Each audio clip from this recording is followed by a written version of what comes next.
स्वामी विवेकानंद की जीवन कहानी। स्वामी विवेकानंद भारत के सबसे प्रतिष्ठित आध्यात्मिक नेताओं में से एक का जन्म नरेंद्रनाथ दत्त बादास के रूप में 12 जनवरी 1897 को कोलकाता, भारत में हुआ था।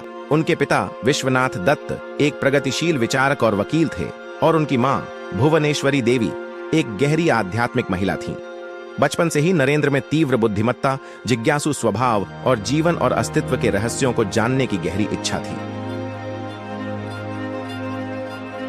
एक जिज्ञासु और बेचैन साधक, नरेंद्र एक अत्यंत ऊर्जावान और आध्यात्मिक विषयों में गहरी रुचि रखने वाले बालक थे।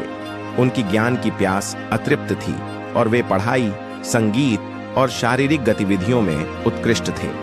अपने अनेक गुणों के बावजूद उन्हें जीवन के उद्देश्य और ईश्वर के बारे में गहरे प्रश्न परेशान करते थे। इस जिज्ञासा ने उन्हें कई विद्वानों से मिलने के लिए प्रेरित किया, लेकिन उनके उत्तर उन्हें संतुष्ट नहीं कर पाए। वह अक्सर एक ही सवाल पूछते, क्या आपने ईश्वर को देखा है?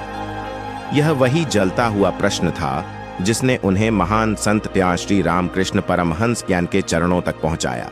उसका रामकृष्ण से मिलन। नरेंद्र ने में दक्षिणेश्वर काली मंदिर में श्री रामकृष्ण से मुलाकात की। अन्य लोगों के विपरीत रामकृष्ण ने उन्हें जटिल सिद्धांत नहीं दिए। उन्होंने सरलता से उत्तर दिया, हाँ, मैंने ईश्वर को देखा है। मैं उन्हें उतनी ही स्पष्टता से देखता हूं जितनी स्पष्टता से तुम्हें देख रहा हूं, बल्कि उससे भी अधिक गहराई से। नरेंद्र ने शुरुआत में संदेह किया, लेकिन समय के साथ रामकृष्ण की गहन आध्यात्मिकता और उनके निस्वार्थ प्रेम ने नरेंद्र को उनके शिष्य बनने के लिए प्रेरित किया। रामकृष्ण के मार्गदर्शन में नरेंद्र ने आत्मज्ञान, सभी धर्मों की एकता और मानवता की सेवा के महत्व को सीखा। घूमने वाले सन्यासी। श्री रामकृष्ण के 1886 में निधन के बाद नरेंद्र और उनके शिष्यों के एक समूह ने सन्यास ले लिया। उन्होंने स्वामी विवेकानंद का नाम अपनाया और एक घूमने वाले सन्यासी के रूप में भारत की यात्रा पर निकल पड़े।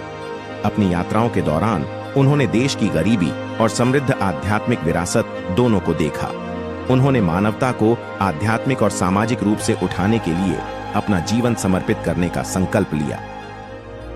जी विश्व धर्म महासभा। स्वामी विवेकानंद ने 1868 में शिकागो में विश्व धर्म महासभा में हिंदू धर्म का प्रतिनिधित्व किया। केसरिया वस्त्र पहने हुए उन्होंने अपनी प्रसिद्ध शुरुआत की। अमेरिका के बहनों और भाइयों, उनकी इस हार्दिक अभिवादन ने खचाखच भरे सभागार में खड़े होकर तालियां बजाने पर मजबूर कर दिया। अपने भाषणों में विवेकानंद ने सभी धर्मों की समानता, सहिष्णुता और आंतरिक परिवर्तन की शक्ति पर जोर दिया। उन्होंने वेदांत के ज्ञान और एकता के विचार को दुनिया से परिचित कराया और पश्चिमी और पूर्वी विचारधाराओं को गहराई से प्रभावित किया।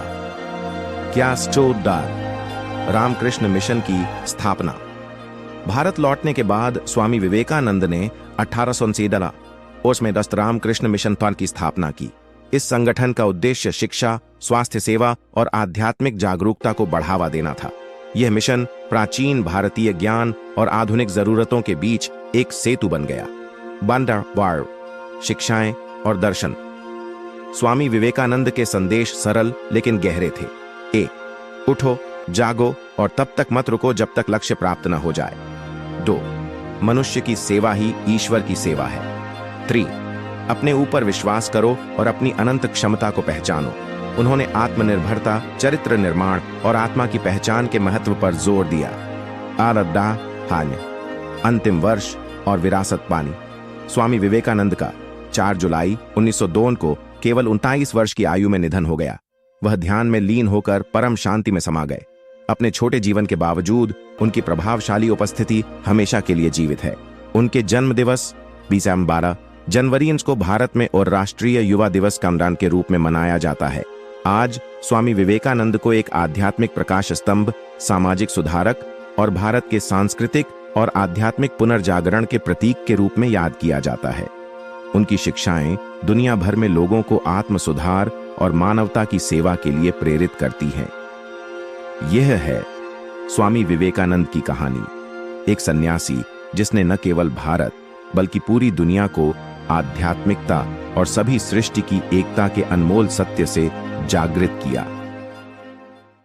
अगर आपको ऐसे ही प्रेरक किस्से और कहानियां पसंद हैं, तो हमारे चैनल किस्सा और कहानी को सब्सक्राइब करें और नई कहानियों के लिए बेल आइकन दबाना न भूलें। आप